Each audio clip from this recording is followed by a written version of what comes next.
بسم اللہ الرحمن الرحیم الحمد للہ وکفی وسلام علی عبادہ الذین اصطفی اما بعد فاعوذ باللہ من الشیطان الرجیم بسم اللہ الرحمن الرحیم ان اللہ وملائکتہ یصلون علی النبی یا ایہا الذین آمنوا صلوا علیہ وسلموا تسلیما وقال اللہ تعالی فی مقام آخر استغفروا ربکم انہ کان غفارا صدق اللہ العظیم سبحان ربک رب العزت عما یصفون وسلام علی المرسلین والحمد للہ رب العالمین اللہم صل علی سیدنا محمد وعلی آل سیدنا محمد بارک وسلم۔ محترم بزرگان دین، دنیا کے اندر ہم سب پر جو ہے جن کا احسان سب سے زیادہ ہے وہ ہے جناب محمد الرسول اللہ صلی اللہ تعالی علیہ وسلم۔ بے انتہا آپ کے احسانات ہیں اور آپ کے احسانات ہم کبھی بھی ادا نہیں کر سکتے ہیں۔ جناب رسول اللہ صلی اللہ علیہ وسلم ہمیشہ غمگین اور فکر مند رہا کرتے۔ صحابی فرماتے آپ ہمیشہ غمگین اور فکر مند رہا کرتے۔ آپ جو فکر مند رہتے وہ اس واسطے نہیں کہ تجارت میں نقصان ہو رہا ہے یا گھر کا معاملہ صحیح نہیں چل رہا ہے۔ آپ جو غمگین اور فکر مند ہوتے امت کے واسطے ہوتے کہ میری امت کس طریقے جنت جانے والی بن جائے۔ حدیث میں آتا ہے حضور نے فرمایا میری مثال ایسی ہے، ایک بندہ آگ کو جلاتا ہے، روشنی کرتا ہے، اور جب روشنی کے قریب پروانے آتے ہیں تو وہ بندہ جو ہے پروانوں کو بچاتا ہے کہ آگ میں نہ جلے۔ میں بھی اسی طریقے سے تمہاری کمر کو پکڑ پکڑ کر بچا رہا ہوں کہ تم آگ میں نہ جلے، لیکن تم میرے ہاتھ سے نکلتے جا رہے۔ حضرت رسول اللہ صلی اللہ تعالی علیہ وسلم ہمیشہ امت کے لیے فکر مند رہا کرتے تھے۔ اسی عنوان سے انشاءاللہ آج کا خطاب ہوگا۔ اللہ مجھے آپ کو عمل کی توفیق عطا فرمائے۔ میں نے قرآن پاک کی آیت تلاوت کی۔ اللہ فرماتے ہیں بے شک اللہ خود اور اللہ کے فرشتے اپنے محبوب پر درود اور رحمت کو بھیجتے ہیں۔ اے ایمان والو، تم بھی اپنے محبوب پر درود اور خوب خوب سلام بھیجا کرو۔ یہ واحد عمل ہے جس میں اللہ خود ساتھ میں شریک ہے۔ اس کا مطلب کیا؟ ایک انسان نماز پڑھتا ہے تو اللہ تھوڑی نماز پڑھتے ہیں، انہوں نے نماز پڑھنے کا حکم دیا ان کے واسطے۔ ایک بندہ روزہ رکھتا ہے، اللہ تھوڑی روزہ رکھتے ہیں، لیکن ایک بندہ درود شریف پڑھتا ہے، اللہ بھی درود اور رحمت اپنے نبی پر بھیجتے ہیں۔ یہ واحد عمل ہے کہ جس میں اللہ خود اپنے بندوں کے ساتھ میں شریک ہے۔ اور جب یہ آیت پاک نازل ہوئی تو صحابہ نے پوچھا حضرت ہم کون سا درود شریف پڑھیں؟ تو اس آیت میں دو باتیں ہیں۔ پہلی بات اپنے محبوب پر درود بھیجو، دوسری بات سلام بھیجو۔ صحابہ نے کہا حضرت ہم سلام کرتے ہیں اور آپ جواب دیتے ہیں، اور ہم تشہد کے اندر بھی آپ پر سلام بھیجتے ہیں، السلام علیک ایھا النبی ورحمۃ اللہ وبرکاتہ۔ آپ پر سلام ہو، اللہ کی رحمتیں اور اللہ کی برکتیں آپ پر ہو۔ جی ہم سلام بھی بھیجتے ہیں، اور درود کیسے بھیجے؟ حضور نے فرمایا تم یہ درود پڑھا کرو، اللہم صلی علی محمد وعلی آل محمد کما صلیت علی ابراہیم وعلی آل ابراہیم انک حمید مجید۔ تمام علماء کا اتفاق ہے سب سے افضل درود شریف یہ ہے جو ہم اتحیات کی شکل میں پڑھتے ہیں۔ یہ درود شریف خود حضور نے تلقین فرمایا کہ تم یہ درود شریف پڑھا کرو۔ عبد الرحمن بن عوف رضی اللہ تعالی عنہ فرماتے میں اور حضور مدینہ کے باہر گئے کھجور کے باغات کے اندر حضرت عبد الرحمن بن عوف کہتے کھجور کے باغات میں جانے کے بعد حضور نے سجدہ بہت لمبا کیا، میں بے چین ہو گیا، کہیں آپ کی روح انور بدن سے نکل تو نہیں گئی، اتنا لمبا سجدہ، کہیں آپ کی روح منورہ جسم سے نکل تو نہیں گئی، اتنا لمبا سجدہ۔ بہت دیر کے بعد آپ نے سر کو اٹھایا، چہرے پر بشاشت اور خوشی کے آثار تھے۔ میں نے پوچھا حضرت مجھے ڈر ہوا کہ جسم سے روح نہ نکل جائے، بہت لمبا سجدہ کیا، چہرے پر خوشنما بشاشت۔ حضرت نے فرمایا عبد الرحمن جبرائیل میرے پاس آ کر کہہ رہے تھے حضرت جو آپ کا امتی آپ پر درود پڑھیں گا اس پہ اللہ رحمت نازل کرے گا، اور جو آپ کا امتی آپ پر سلام پڑھیں گا، سلام بھیجیں گا، اللہ اس پر اپنی سلامتی کو نازل کرے گا۔ میں شکر کے طور پر اللہ کے واسطے لمبا سجدہ کر رہا تھا کہ میری امت کے ساتھ میں اللہ نے کتنا خیر کا معاملہ فرمایا۔ حدیث میں آتا حضور نے کہا جو مجھ پر درود شریف میرے جالی کے پاس پڑھے گا، میرے قریب، وہ میں خود سنتا ہوں۔ صحابہ نے کہا حضرت آپ کے وفات کے بعد تو آپ کی ہڈیاں گل جائیں گی؟ تو حضور نے کہا نہیں، انبیاء علیہم السلام کو ایک خاص قسم کی زندگی اللہ قبر میں عطا فرماتا ہے، اور تمام انبیاء علیہم السلام اپنی قبور میں زندہ ہے، حضرت بھی اپنے قبر میں زندہ ہے وہاں مدینہ پاک کے اندر۔ اسی واسطے کسی عالم نے کہا چاند آسمان پر ہے، اس کی روشنی پوری دنیا پر ہے، حضور مدینہ کے اندر ہے، ان کی رحمت پوری دنیا کے اندر ہے۔ تو حضور نے فرمایا نہیں میرے پیارے، اللہ تعالیٰ نے تمام انبیاء علیہم السلام کے جسم کو اللہ باقی رکھیں گا اور سب کو ایک برزخی زندگی ملی ہوئی ہے۔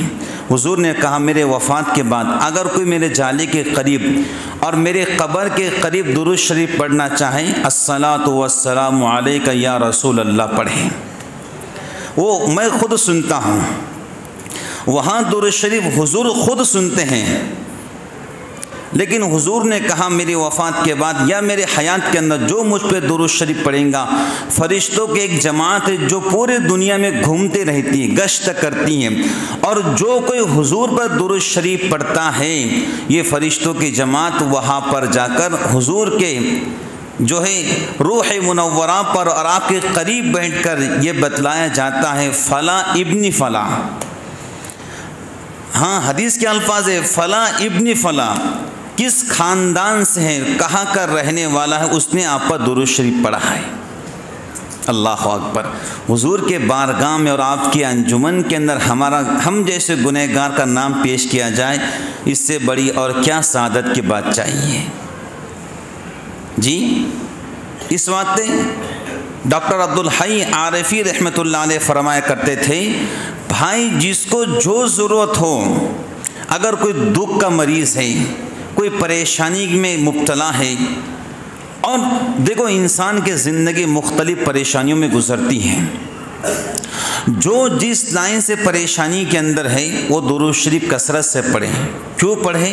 دیکھو حضور کے زندگی کا معمول تھا، غور سے بات کو سنیں گا، کہ جو بھی آپ کو ہدیہ دیتا آپ اس کے جواب میں اس سے بہتر دینے کی کوشش کرتے ہیں۔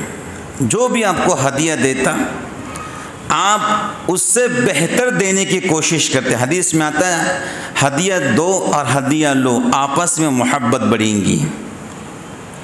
تو یہ جو درود شریف ہے یہ ہم حضور کے بارگاہ میں ہدیہ بھیج رہے ہیں۔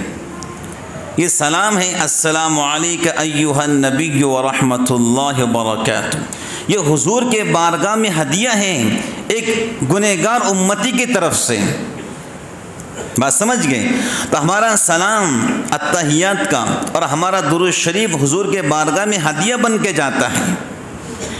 اب حضور کی زندگی کا معمول تھا کہ جو ہدیہ آتا اس سے بہتر دینے کی کوشش کرتے، تو ہمارا گمان ہے جب ہمارا ہدیہ حضور کے بارگاہ میں جائے گا تو حضور بھی اپنے قبر اطہر کے اندر اللہ کے سامنے ہمارے واسطے دعا کریں گے، یا اللہ جس حاجت کا مریض ہے اس کو پوری فرمائیے، کیونکہ کوئی انسان حضور کو جا کے بول نہیں سکتا ہے آپ دعا فرمائیے، لیکن جو فرشتوں کے ذریعے درود اور سلام پہنچتا ہے تو حضور خود اللہ کے سامنے کہیں گے اللہ میرے امتی نے مجھ پر سلام بھیجا ہے، آپ بھی اس پر سلامتی نازل فرمائیے۔ علماء لکھتے ہیں اگر حضور کے زبان سے کسی کے واسطے سلامتی کی دعا نکل جائے تو خدا کی قسم اللہ کبھی اس کو جہنم میں نہیں جلائے گا۔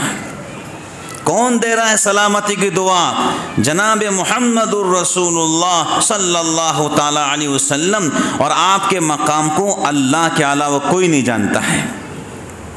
آپ کے مقام کو ہم کیا جانیں، ہم تو بڑے گنہگار امتی ہیں، آپ کے مقام کو ہم کیا جانیں؟ جی اللہ فرماتے تم درود شریف پڑھتے ہو یا نہیں پڑھتے، اس سے پہلے اللہ اپنے محبوب پر رحمتوں کو نازل کرتا ہے۔ اب دیکھو ایک بندہ درود شریف پڑھائے اللہم صلی علی محمد وعلی آل محمد، پہلے اللہ کا نام لے رہا ہے، اس کا مطلب کیا ہے؟ اے اللہ میں کیا، میری طاقت کیا کہ حضور پہ درود پہنچاؤں؟ یا اللہ آپ پہنچائیے ان پر درود و سلام۔ گویا بندہ اعتراف کر رہا ہے اے اللہ میں ڈائریکٹ ان پر درود و سلام نہیں بھیج سکتا ہوں، آپ ان تک پہنچائیے۔ بات سمجھ گئے؟ اور حدیث شریف میں آتا ہے جو جمعہ کے دن 100 مرتبہ درود شریف پڑھیں گا اللہ اس کے 100 حاجتیں پوری کریں گے۔ غور سے بات کو سنیں گا، جو انسان جمعہ کے دن 100 مرتبہ درود شریف پڑھیں گا، چاہے کوئی بھی درود شریف پڑھے، صلی اللہ علیہ وسلم پڑھے یا اللہم صلی علی محمد وسلم پڑھے، 100 بار درود شریف جمعہ کے دن پڑھیں گا اللہ اس کے 100 حاجتیں پوری کریں گا۔ 100 حاجتیں، حدیث میں آتا ہے 30 حاجتیں دنیا میں پوری فرمائیں گا اور 70 حاجتیں اللہ آخرت میں پوری فرمائیں گا۔ اور جو ایک بار حضور پہ درود شریف پڑھتا ہے اللہ تعالیٰ اس پر 10 رحمتوں کو نازل کرتا ہے، اور ایک روایت میں آتا ہے اللہ اس کے 10 گناہوں کو مٹاتے ہیں، اور ایک روایت میں آتا ہے اللہ اس کے جنت میں 10 درجوں کو بلند فرماتے ہیں۔ کتنی بڑی بات ہے ایک بار درود شریف پڑھنے پر۔ بھائی اگر حضور پاک علیہ السلام کا تذکرہ مجلس میں بار بار آئے تو علماء لکھتے ہیں ایک بار درود شریف پڑھنا واجب ہے، لیکن ایک امتی ہونے کے ناطے اور آپ سے محبت کے ناطے جب بھی آپ کا نام خیر آئے تو ہر امتی کی زبان پر یہ الفاظ جاری ہونا چاہیے صلی اللہ علیہ وسلم۔ ایک صحابی آئے کہ حضرت قیامت کب آئیں گی؟ حضور نے کہا تیاری کیا کیا ہے؟ قیامت کب آئیں گی تیاری کیا کیا؟ کہا حضرت میں نے تیاری کچھ نہیں کی، میں صرف اللہ اس کے رسول سے محبت کرتا ہوں۔ حضور نے کہا یاد رکھ جو اللہ اس کے رسول سے محبت کریں گا المرء مع من احب، جو جس سے محبت کریں گا جنت میں اس کے ساتھ میں جائیں گا۔ اللہ اکبر۔ اگر ہم کو حضور سے محبت ہے تو یقیناً ہم درود شریف پڑھیں گے۔ اگر ہم کو حضور پاک علیہ السلام سے محبت ہے، جب بھی آپ کا نام خیر کسی کے زبان سے جاری ہوگا تو ہمارے لب ہلیں گے اور زبان حرکت میں آئیں گے اور کہیں گے صلی اللہ علیہ وسلم۔ بات سمجھ گئی؟ یہ محبت کی بات ہوتی ہے۔ بار بار آپ کا نام آئے ایک بار کہنا واجب، لیکن محبت یہ کہتی ہے کہ ہر بار اپنے محبوب کا نام لیا جائے۔ المرء مع من احب، جس سے تم محبت کرو گے جنت میں اس کے ساتھ میں جاؤں گے انشاءاللہ الرحمن۔ ہمیں امید ہے ہم درود شریف کثرت سے پڑھیں گے اور اللہ رب العالمین حشر کے میدان میں حضور کے قدموں میں ہمیں جگہ نصیب فرمائے گا انشاءاللہ۔ اس بات کو یاد رکھو۔ تو جو بندہ درود شریف کثرت سے پڑھیں گا اللہ تعالیٰ مرتے وقت میں کلمہ طیبہ نصیب فرمائیں گے۔ کوئی پڑھاؤ مت پڑھاؤ، جو انسان درود شریف کثرت سے پڑھنے والا ہوگا مرتے وقت میں کلمے کے ساتھ دنیا سے جائیں گا۔ اللہ تعالیٰ دنیا کے غموں کو اس سے دور فرمائیں گا، دنیا کے پریشانیوں کو دور فرمائیں گا۔ بلکہ ہمارے علماء لکھتے ہیں جب بھی تم پہ کوئی حالات آئے درود شریف پڑھ لو، اس کی برکت سے اللہ تعالیٰ آپ کو حالات سے نکال دیں گے۔ جو انسان جمعہ کے دن عصر کی نماز کے بعد 80 بار درود شریف پڑھتا ہے، اللہم صلی علی محمد النبی الامی وعلی آلہ وسلم تسلیما، جو 80 بار درود شریف پڑھیں گا حدیث میں آتا ہے اللہ اس کے 80 سال کے گناہوں کو معاف فرمائیں گا اور 80 سال نیک اعمال کرنے کا ثواب عطا فرمائیں گا۔ علماء لکھتے ہیں 80 سال کے گناہ کون سے ہیں؟ چھوٹے گناہ، صغیرہ گناہوں کو معاف فرمائیں گا اور کبیرہ گناہوں کو اللہ بغیر توبہ کے معاف نہیں کرتا ہے۔ اور دوسری بات 80 سال عبادت کرنے کا جو ثواب کی بات کہی گئی ہے وہ نفل عبادت ہے، فرض نہیں، فرض تو پڑھنا ہی پڑھنا ہے۔ تو بزرگان دین اتنی بڑی فضیلت والی چیز ہمارے سامنے ہے، ہم کیوں نہ درود شریف صبح اور شام کثرت سے پڑھنے والے بنے۔ ایک حدیث میں آتا ہے جو بندہ جزا اللہ عنا محمد ما هو اہلو، یہ درود شریف ایک بار پڑھیں گا تو 1000 سال تک فرشتے 1000 دن تک جو بندہ جزا اللہ عنا محمد ما هو اہلو یہ درود شریف پڑھیں گا 1000 دن تک فرشتے ثواب لکھتے لکھتے تھک جائیں گے۔ اب بتائیے جزا اللہ عنا محمد ما هو اہلو بہت چھوٹا جملہ ہے، لیکن 1000 دن تک فرشتے ثواب لکھتے لکھتے آپ کے نام کا تھک جائیں گے۔ تو درود شریف کثرت سے پڑھنا چاہیے۔ علماء لکھتے ہیں جب تم مسجد میں آؤ کیا دعا پڑھتے ہیں؟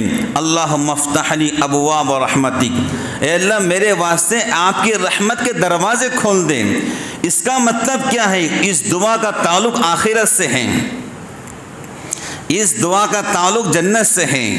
اور جب بندہ باہر نکلتا ہے یہ دعا کرتا ہے اللہم انی اسألک من فضلک، اے اللہ میں تجھ سے تیرے فضل کا سوال کرتا ہوں۔ علماء لکھتے ہیں اس دعا کا تعلق دنیا سے ہے۔ اس کا مطلب کیا ہے؟ اس کا مطلب یہ ہے اے اللہ میں آپ سے آپ کی جنت مانگتا ہوں اور آپ سے دنیا مانگتا ہوں، وہ دنیا جو پاکیزہ اور حلال ہو۔ تو علماء لکھتے ہیں جب بھی تم مسجد میں آ تو کہو بسم اللہ والصلاة والسلام علی رسول اللہ اللہم افتح لی ابواب رحمتک۔ بھائی اللہ کہتے ہیں جس دعا کے اندر میرا نام ہو، میری تعریف ہو اور میری تعریف کی بعد میرے محبوب پر درود شریف پڑھا جائے پھر دعا مانگی جائے، ہم ایسی دعا کو رد نہیں کرتے ہیں۔ یہ دعا ہے اللہم افتح لی ابواب رحمتک، اے اللہ آپ کے رحمت کے دروازے میرے واسطے کھول دیجئے۔ اگر آپ شروع میں کہیں گے بسم اللہ، اللہ کے نام سے شروع کرتا ہوں، والصلاة والسلام علی رسول اللہ، اے اللہ میرے محبوب پر درود کو بھیجئے، میرے محبوب پر سلام کو بھیجئے، اللہم افتح لی ابواب رحمتک، بتائیے کیا اللہ آپ کی دعا رد کریں گا؟ اللہ خود کہہ رہے ہیں جس دعا میں ہماری تعریف کی جائے، ہمارے محبوب پر درود شریف پڑھی جائے، ہم ایسی دعا کو رد نہیں کرتے ہیں۔ ٹھیک ہے، آپ کو اللہ کی رحمت مل گئی، پھر آپ مسجد سے باہر نکلتے ہیں، پھر کہتے ہیں بسم اللہ والصلاة والسلام علی رسول اللہ اللہم انی اسألک من فضلک، اے اللہ میں آپ سے آپ کا فضل کا سوال کرتا ہوں، آپ سے بہترین دنیا کو مانگتا ہوں، حلال پاکیزہ روزی آپ سے مانگتا ہوں۔ اگر کوئی حضور کا نام لے، اللہ کی تعریف کرے، پھر دعا کرے، کیا اللہ اس دعا کو رد کریں گے؟ کبھی رد نہیں کریں گے۔ تو بسم اللہ والصلاة والسلام علی رسول اللہ کے ساتھ جب ہم دعا مسجد میں آنے کی پڑھیں گے، جانے کی پڑھیں گے، جنت بھی ملے گی، دنیا بھی ملے گی انشاءاللہ۔ بات سمجھ گئے؟ جب سونے لگے، واہ واہ کیا بہترین بات علماء لکھتے ہیں، جب سونے لگے وضو کر لیں، مسنون دعائیں پوری پڑھ لیں، اور جب آخری وقت ہو مطلب اب آنکھ لگنے والی ہو درود شریف پڑھنا شروع کر دیں، صلی اللہ علیہ وسلم صلی اللہ علیہ وسلم صلی اللہ علیہ وسلم، یہ درود شریف پڑھتے رہیں۔ اگر آپ کی آنکھ لگ گئی اور ایسے ہی آنکھ ہمیشہ کے واسطے لگ گئی تو آپ کی آخری کلام اور آخری بات درود شریف ہوں گی۔ حدیث شریف میں آتا ہے کس کے ہاتھ سن جائے کیا ہو جائے؟ حدیث شریف کے الفاظ ہیں، بھئی چیٹ کو وہی رکھ دو۔ حدیث شریف کے الفاظ ہے کیا؟ ہاتھ سن جائے یا پیر سن جائے۔ بہت سے لوگ پیر کام نہیں کرتے ہیں، ہاتھ کام نہیں کرتے، سو کے اٹھنے کے بعد مونگیں آتی ہے، جی ایسا لگتا ہے پیر میں طاقت نہیں، ہاتھ میں طاقت نہیں۔ حضور فرماتے ہیں اگر تمہیں ایسا محسوس ہو تو درود شریف پڑھنا شروع کر دو، درود شریف پڑھنے کی برکت سے اللہ تعالیٰ تمہارے ہاتھ اور پیر کو اچھا کر دے گا۔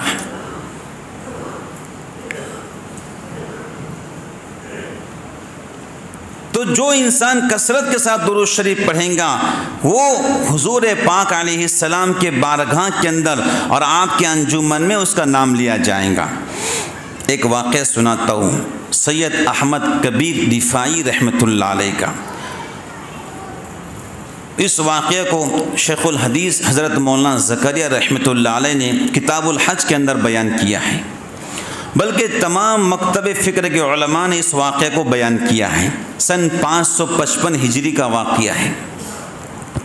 سید احمد کبیر رفاعی رحمۃ اللہ سید خاندان سے تھے اور بہت کثرت سے درود شریف پڑھا کرتے تھے، بہت زیادہ پڑھتے تھے، ہزاروں لاکھوں بار درود شریف پڑھ کر وہ بھیجا کرتے تھے، بہت کثرت سے پڑھا کرتے تھے، کثرت سے حضور پاک علیہ السلام ان کے خواب میں بھی آیا کرتے تھے۔ جو یہ چاہتا کہ حضور میرے خواب میں تشریف لائیں، درود شریف کثرت سے پڑھیں، درود شریف بہت زیادہ پڑھیں۔ تو سید احمد کبیر رفاعی رحمۃ اللہ علیہ بہت درود شریف پڑھتے تھے۔ اللہ کی عجیب شان، اللہ نے جو ہے وہاں پر آنے کی توفیق عطا فرمائی، مدینہ پاک پہنچے اور روز رسول کے سامنے سن 555 ہجری کا واقعہ سنا رہا ہوں، اس وقت یہ سب دیواریں نہیں تھیں۔ تو روز رسول کے سامنے سید احمد کبیر رفاعی رحمۃ اللہ علیہ نے کہا حضرت میں ہزاروں لاکھوں درود بھیجتا تھا اور آپ کی طرف سے خواب بھی آتا تھا، آج آپ کا بیٹا آپ کے روزے کے قریب آ چکا ہے، وہ آپ سے مصافحہ کرنا چاہتا ہے۔ کتابوں میں لکھا ہے کہ اس وقت 70,000 لوگ وہاں پر موجود تھے۔ حضور کا مبارک ہاتھ قبر کے باہر نکلا، سید احمد کبیر رفاعی رحمۃ اللہ نے آگے بڑھے، ہاتھ کو بوسہ دیا، مصافحہ کیا۔ لوگوں نے اپنے آنکھوں سے دیکھا کہ سید احمد کبیر رفاعی رحمۃ اللہ علیہ حضور کے ہاتھ کو بوسہ دے رہے ہیں اور حضور کے ہاتھ کا مصافحہ کر رہے ہیں۔ اللہ اکبر، یہ تو محبت کی باتیں ہیں، بات سمجھ گئے۔ علامہ جلال الدین سیوطی رحمۃ اللہ علیہ کے بارے میں لکھا ہے حضور کی ان کو زندگی میں 35 مرتبہ زیارت نصیب ہوئی۔ علامہ جلال الدین سیوطی رحمۃ اللہ علیہ 40 سال کی عمر میں اتنی کتابیں لکھی، ایک تفسیر 3 تفسیر لکھی، ایک تفسیر 80 جلدوں میں لکھی۔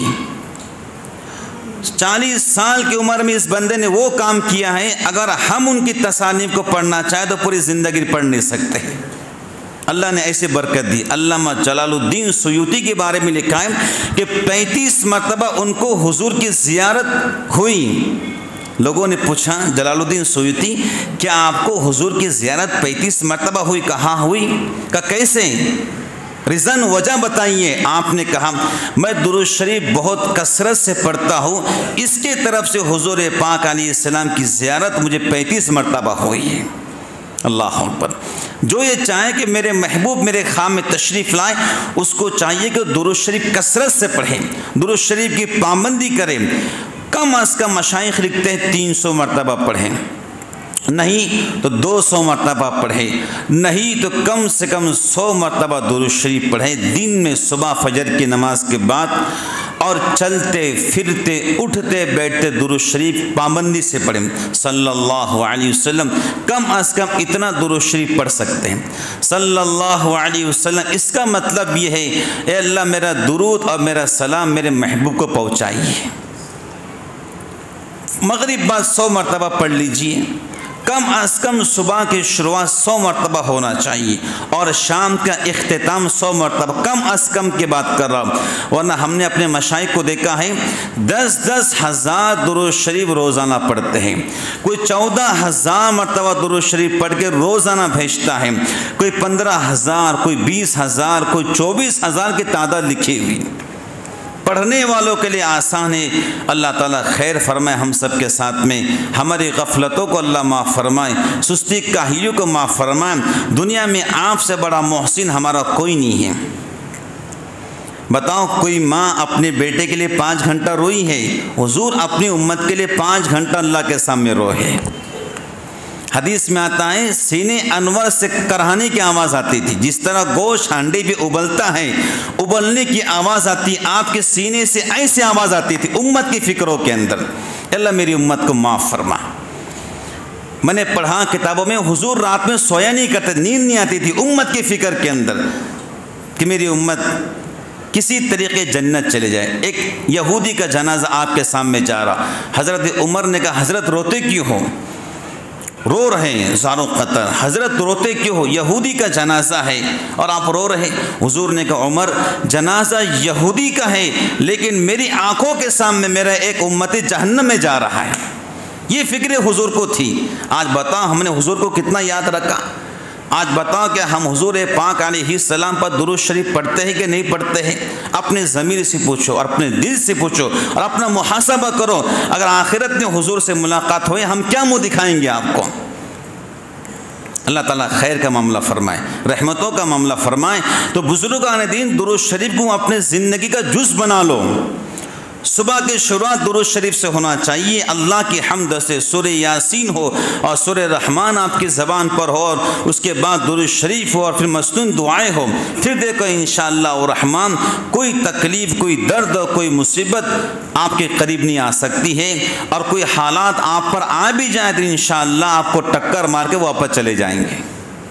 دوسری بات استغفار کی پابندی، استغفار کثرت سے کرو۔ استغفار، میں نے کتنے لوگ پریشان ہیں، اللہ اکبر، کتنے لوگ پریشان ہیں آج۔ کوئی روزی کے لیے پریشان ہے، کوئی جو بیٹے کے لیے پریشان ہے مجھے بیٹا نہیں ہوتا ہے، کوئی جو ہے اپنے کھیت کے لیے پریشان ہے، کھیت کے اندر پھل برابر نہیں آتے۔ ہر بندہ کچھ نہ کچھ پریشانی کے اندر مبتلا ہے۔ اللہ نے قرآن میں کہا فَقُلْتُ اسْتَغْفِرُوا رَبَّكُمْ إِنَّهُ كَانَ غَفَّارًا۔ اللہ اکبر۔ حضرت نوح علیہ السلام نے اپنی قوم سے کہا استغفروا ربکم انہ کان غفارا، میری قوم تم استغفار کرو اللہ تمہارے گناہوں کو معاف کر دے گا۔ کتنے پتے کے بات کہ اللہ نے قرآن میں کہہ رہے اللہ استغفروا ربکم، کتنے بھی تمہارے بڑے گناہ ہو، وہ گناہ ہو جو تم کر کے بھول گئے ہو، انہ کان غفارا، تمہارا رب تمہارے گناہ کو معاف کر دے گا۔ جی یرسل السماء علیکم مدرارا، اللہ اکبر۔ حسن بصری کے پاس ایک بندہ آیا کہ حضرت بہت بڑا گناہ کیا ہوں، پریشان ہوں، ندامت کرتا ہوں اپنے گناہ پر۔ حسن بصری نے کہا استغفروا، اے بندے استغفار کر اللہ تیرے گناہوں کو معاف کرے گا۔ پھر ایک بندہ آیا کہ حضرت بارش نہیں ہوتی ہے، کہ استغفار کر اللہ بارش کو نازل کرے گا۔ ایک بندہ ہے کہ حضرت بہت پریشان ہوں، فقیر آدمی ہو، غریب ہوں، دعا کیجئے اللہ مالدار بنا دے، کہ استغفار کر۔ پھر ایک بندہ کہ حضرت مجھے بیٹیاں ہیں، بیٹا کوئی نہیں ہے، کوئی وظیفہ دیجیے، کا استغفار کر۔ ایک بندہ ہے کہ حضرت دعا کیجئے اللہ میرے کھیت سے خوب زیادہ پھل کو نکالے اور خوب زیادہ مجھے اموال ہو، پھل میں برکت ہو، حضرت نے کہا استغفار کر۔ ایک شاگرد بیٹا کا حضرت جو بندہ آتا ہے اور آپ کہتے استغفار کر استغفار کر، یہ وظیفہ کہاں سیکھا آپ نے؟ کہا قرآن کے اندر۔ تو کیسے؟ کہ اللہ کہتے ہیں استغفروا ربکم انہ کان غفارا، تم استغفار کرو اللہ تمہارے پچھلے گناہوں کو معاف کرے گا، تم استغفار کرو آسمان سے اللہ بارش کو نازل کرے گا۔ یرسل السماء علیکم مدرارا ویمددکم باموال، تم استغفار کرو وبنین، اللہ مال کے ذریعے اور بیٹے کے ذریعے تمہاری مدد کرے گا۔ اللہ اکبر۔ وَيُمْدِدُكُمْ بِأَمْوَالٍ وَبَنِينَ۔ لوگ آج پریشان ہیں، ہمارے پاس پیسہ نہیں ہے، غریب ہے۔ بھائی استغفار کو، اور میرا اللہ قرآن میں کہہ رہا کہ مال کے ذریعے اور بیٹے کے ذریعے ہم تمہاری مدد کریں گے۔ وَيُمْدِدُكُمْ بِأَمْوَالٍ وَبَنِينَ وَيَجْعَلْ لَكُمْ جَنَّاتٍ وَيَجْعَلْ لَكُمْ أَنْهَارًا۔ تم استغفار کرو، ہم نہروں کو جاری کریں گے اور تمہارے پھل میں ہم برکت دیں گے، تمہارے مال کو ہم زیادہ کریں گے۔ یہ 5 چیزیں ہیں جن کے ارد گرد انسان گھومتا ہے۔ استغفار، اب استغفار ہے کیا چیز آپ کو بتلا دیتا ہوں۔ استغفر اللہ ربی من کل ذنب واتوب الیہ۔ اگر کوئی بندہ اتنا بڑا پڑھنا نہیں جانتا ہے تو خالی اتنا کہیں استغفر اللہ استغفر اللہ استغفر اللہ استغفر اللہ، اتنا کہنا بھی کافی ہے۔ چلتے پھرتے، مشائخ کہتے ہیں کم از کم دن میں 100 مرتبہ کہیں۔ چلتے پھرتے، اٹھتے بیٹھتے لیٹتے، وضو ہے یا وضو نہیں ہے تب بھی آپ استغفار پڑھ سکتے ہیں۔ جس وقت اللہ نے شیطان کو جنت سے نکالا، اس نے اللہ سے کہا تھا لَأُغْوِيَنَّهُمْ أَجْمَعِينَ، آپ دیکھیں گے آپ کے اکثر بندے گمراہ بن جائیں گے۔ شیطان نے اللہ سے کہا تھا لَأُغْوِيَنَّهُمْ أَجْمَعِينَ، آپ دیکھیں گے آپ کے اکثر بندے گمراہ بن جائیں گے۔ اللہ نے کہا ظالم، میرے بندے گمراہ بنیں گے اور جب مجھ سے استغفار کریں گے تو میں رب ان کو معاف کر دوں گا۔ استغفروا ربکم، استغفار کرو۔ سورہ انفال، سورہ ہود اور سورہ نوح میں اللہ کہہ رہے استغفار کرو، ہم تم کو دنیا دیں گے، بیٹے دیں گے، تمہارے گناہوں کو معاف کریں گے، تمہاری کھیتیوں کو ہم ہرا بھرا کر دیں گے، نہروں کو جاری کر دیں گے، تمہارے پھلوں میں ہم برکت کو پیدا کر دیں گے۔ استغفار، استغفر اللہ، ایک کثرت سے پڑھا کرو، چلتے پھرتے اٹھتے بیٹھتے لیٹتے جاگتے پڑھا کرو۔ اور دوسری بات، امام احمد بن حنبل رحمۃ اللہ علیہ کے بارے میں لکھا ہے، کہیں کا سفر تھا تو دل نے کہا چلو سفر تو کرنا ہے، اکیلے چلتے ہیں، ساتھ میں کہا کس کو لیتے ہیں، چلتے رہیں چلتے رہیں۔ شام کے وقت ایک گاؤں میں ٹھہرے، سفر آگے بھی کرنا تھا، رات کا وقت تھا، رات بہت زیادہ تھی۔ عشاء کی نماز پڑھنے کے بعد دل نے کہا مسجد تو اللہ کا مکان ہے، چلو یہی ٹھہرتے ہیں اور یہی اللہ اللہ کرتے ہیں، تھوڑا آرام کرتے ہیں، تہجد پڑھیں گے، فجر جماعت سے پڑھیں گے، پھر یہاں سے نکل جائیں گے۔ عشاء کی نماز پڑھنے کے بعد امام احمد بن حنبل رحمۃ اللہ علیہ نے مؤذن صاحب سے کہا میں رات میں یہی ٹھہروں گا۔ تو مؤذن صاحب نے کہا آپ رات میں ٹھہر نہیں سکتے ہیں، ہمیں ڈر ہے کہ مسجد کو چور نقصان نہ پہنچا دے، کہ مسجد کو جو بے راہ لوگ ہوتے ہیں نقصان نہ پہنچا دے، اس واسطے ہمارے گاؤں کے اندر یہ معمول ہے عشاء کے بعد مسجد کو تالا مارتے ہیں۔ امام احمد بن حنبل کہہ رہے بھائی مجھے ٹھہرنے دیں، وہ بندہ کہتا میں آپ کو ٹھہرنے نہیں دوں گا۔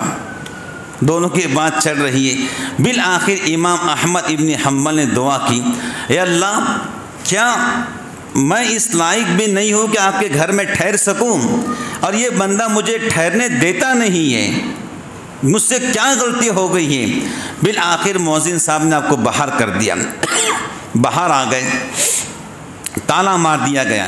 حضرت فرماتے ہیں رات کا اندھیرا زیادہ، جائیں تو کہاں جائیں، رکے تو کہاں رکیں۔ دیکھا مسجد کے بالکل سامنے ایک بندہ ہے جو تنور جلا ہوا ہے اور تنور پہ روٹیاں بنا رہا ہے، تنور پر آٹے کا پیڑا لے رہا ہے اور روٹیاں بنا رہا ہے، جس کو ہم تنور کی روٹی کہتے۔ حضرت کہتے میرے دل نے کہا چلو رات کو کاٹنا ہے، سردی کا زمانہ ہے، چلو اس کے پاس چلتے اور جا کر بیٹھتے ہیں۔ حضرت گئے اس کے پاس اور کہا بھائی تنور جل رہا ہے، سردی کا موسم، سردی بھی ہو رہی، میرا دل چاہتا کہ میں رات یہی گزاروں۔ کہا حضرت بہت اچھی بات، آپ رات یہی گزاریے، کوئی مسئلہ نہیں ہے، میں رات بھر روٹیاں بناتا ہوں۔ حضرت امام احمد ابن حنبل فرماتے کہ میں نے دیکھا کہ وہ نان بائی جو روٹیاں بناتا ہے، پیڑا لیتا ہے، استغفر اللہ پڑھتا ہے، پھر پیڑا آٹے پہ رکھتا ہے، استغفر اللہ پڑھتا ہے، پھر اس پیڑے کو تنور میں لگاتا ہے، استغفر اللہ پڑھتا ہے، جب روٹی بنتی ہے تنور سے نکالتا ہے استغفر اللہ پڑھتا ہے۔ میں نے پوچھا نوجوان تو بہت استغفر اللہ پڑھتا ہے؟ اس نے کہا میرے زندگی کا معمول ہے، میں بہت زیادہ استغفر اللہ پڑھتا ہوں۔ حضرت نے پوچھا بتا تیری زندگی میں کوئی دعائیں قبول ہوئی ہے؟ اس نان بھائی نے کہا حضرت اللہ گواہ ہے میں زیادہ استغفار پڑھتا ہوں، اس کی برکت سے میری اللہ نے ہر دعا قبول کی ہے۔ کہا کوئی دعا تو قبول نہیں؟ کہا ایک دعا ہے جو میری اب تک قبول نہیں ہوئی، ہر دعا قبول ہوئی۔ کہ کون سی دعا ہے؟ کہ میں استغفار پڑھتا ہوں اور اللہ سے دعا کرتا ہوں آپ کے ایک نیک بندے اور آپ کے چہیتے بندے جو حدیث کے حافظ ہیں، قرآن کے حافظ ہیں، امام التفسیر ہیں، جن کا نام امام احمد ابن حنبل ہے، میں ان سے ملنا چاہتا ہوں لیکن وہ رہتے کا مجھے پتہ نہیں ہے۔ اللہ اکبر۔ میرے دل نے بہت تمنا تھی ان سے ملنے کی، لیکن میں گھر کا اکیلا ہوں، کاروبار بھی کرنا ہے، سفر نہیں کر سکتا ہوں۔ اللہ سے استغفار پڑھ کے یہی دعا کرتا ہوں اللہ آپ کے اس عظیم اور نیک بندے سے میری ملاقات کروا دیجئے۔ امام احمد ابن حنبل کھڑے ہوئے، جوان کو کھڑا کیا، سینے سے لگایا، کہا بیٹا جس بندے کے ملنے کی تمنا کی دعائیں استغفار کے ذریعے تم اللہ سے کرتے تھے وہ میں ہی احمد ابن حنبل ہو۔ اللہ اکبر۔ سینے سے لگایا اور کہا اگر مجھے مؤذن اندر آرام کرنے دیتا پھر تیری دعا قبول کیسے ہوتی ہے؟ اس کا مطلب یہ ہے تیری دعا کو قبول کرنا تھا، اس واسطے مؤذن نے مجھے مسجد سے نکال دیا ہے۔ اللہ اکبر۔ نوجوانوں استغفار کیوں نہیں پڑھتے ہو؟ پڑھو۔ اپنے رب سے چپکے باتیں کیوں نہیں کرتے ہو؟ ایک بچہ اپنی ماں سے بات کرتا ہے تو رب سے کیوں نہیں بات کرتا ہے؟ جی رب کے پاس تو 70 مانگتا ہے، ماں کے پاس ایک ہی مانگتا ہے۔ وہ رب ہم کو اور آپ کو بہت چاہتا ہے، وہ بہت پیار کرتا ہے، وہ روزانہ محبت کی نگاہ سے دیکھتا ہے، روز پیار کی نگاہ سے دیکھتا ہے، روزانہ آپ کو ایک جلوے کی نگاہ سے کب میرا بندہ پلٹ کے واپس آئے گا۔ حدیث میں آتا ہے جب کوئی بندہ توبہ کرتا ہے تو اللہ آسمان پہ روشنی کرتے، فرشتے پوچھتے جی اللہ کوئی خاص رات ہے؟ اللہ کہتے کوئی خاص رات نہیں ہے، میرا ایک بندہ مجھ سے دور تھا، استغفار کیا، توبہ کیا، میں نے اس کو گناہ کو معاف کر دیا، اس کے گناہ کے معاف کرنے کے اندر میں نے آج آسمان کو روشن کیا ہے۔ اللہ اکبر۔ اللہ بہت پیارے رب ہے، وہ تو اپنے ہر بندے کے پلٹنے کا انتظار کرتے، کب میرا بندہ پلٹے اور میں اپنے بندے کو اپنے رحمت کے سائے کے اندر لوں۔ دیکھو اللہ ہرگز نہیں چاہتے میرے بندے جہنم میں جائیں، اللہ چاہتے میرے بندے جنت میں جائیں۔ اس واسطے نوجوانوں بزرگوں درود پاک کو اور استغفار کو اپنے زندگی کا جز بنا لو کہ ہم انشاءاللہ چلتے پھرتے اٹھتے بیٹھتے استغفر اللہ پڑھیں گے۔ آپ دکان پہ بیٹھو استغفر اللہ پڑھتے رہو، دیکھو اب انشاءاللہ آپ کی دکان کیسی چلتی ہے۔ آپ اپنے گھر میں جاؤ استغفر اللہ کی پابندی کرو، خدا کی قسم گھر کے جھگڑے ختم ہو جائیں گے، میاں بیوی کی نفرت محبت میں بدل جائیں گی۔ آپ استغفار پڑھتے رہو، دیکھو اللہ آپ کو دنیا میں عزت دیں گا اور ایسی عزت دیں گا کہ ہر بندے کی نگاہ میں اللہ آپ کو محبوب بنا دیں گا۔ فجر کی نماز جماعت سے پڑھو، استغفار 100 مرتبہ پڑھو، 300 جتنا آپ چاہو پڑھ سکتے ہیں، لیکن استغفار کی کثرت کرو۔ جو بندہ استغفار کی کثرت کریں گا اللہ اس سے خوش ہوں گے اور اللہ اس سے راضی ہو جائیں گے اور اللہ اس کے پچھلے گناہوں کو معاف فرما دیں گے۔ اس لیے نوجوان اس پیغام کو لے کے اٹھے کہ انشاءاللہ آج سے ہم جمعہ سے ہی درود شریف کی پابندی کریں گے، ہم جمعہ سے استغفار کی پابندی کریں گے۔ ٹھیک ہے آپ پورا مت پڑھیے نا، استغفر اللہ اتنا تو ہر بندہ پڑھ سکتا ہے، یہ چیزوں کو پڑھنے کے عادی بنیے، پھر دیکھو انشاءاللہ بیماریوں سے اللہ آپ کو نجات دیں گا، اللہ آپ کو اپنے قریب کریں گا، اللہ آپ سے محبت کریں گا، اللہ کے فرشتے آپ سے محبت کریں گے۔ یہاں تک کہ لکھا ہے تمام اولیاء سے پوچھا جائے، تمام فرشتوں سے پوچھا جائے، جبرائیل سے پوچھا جائے کہ بہترین وظیفہ کون سا ہے، تو جبرائیل بھی یہی کہیں گا استغفر اللہ۔ میکائیل سے پوچھو، عزرائیل سے پوچھو، اسرافیل، سب فرشتوں سے پوچھو کہ سب سے وزنی وظیفہ کون سا ہے، وہ یہی کہیں گے استغفر اللہ۔ تو امید کرتا ہوں انشاءاللہ الرحمن کہنے والوں کو، سننے والوں کو اللہ ہم سب کو عمل کی توفیق عطا فرمائے۔ آمین۔ وآخر دعوانا الحمدللہ رب العالمین۔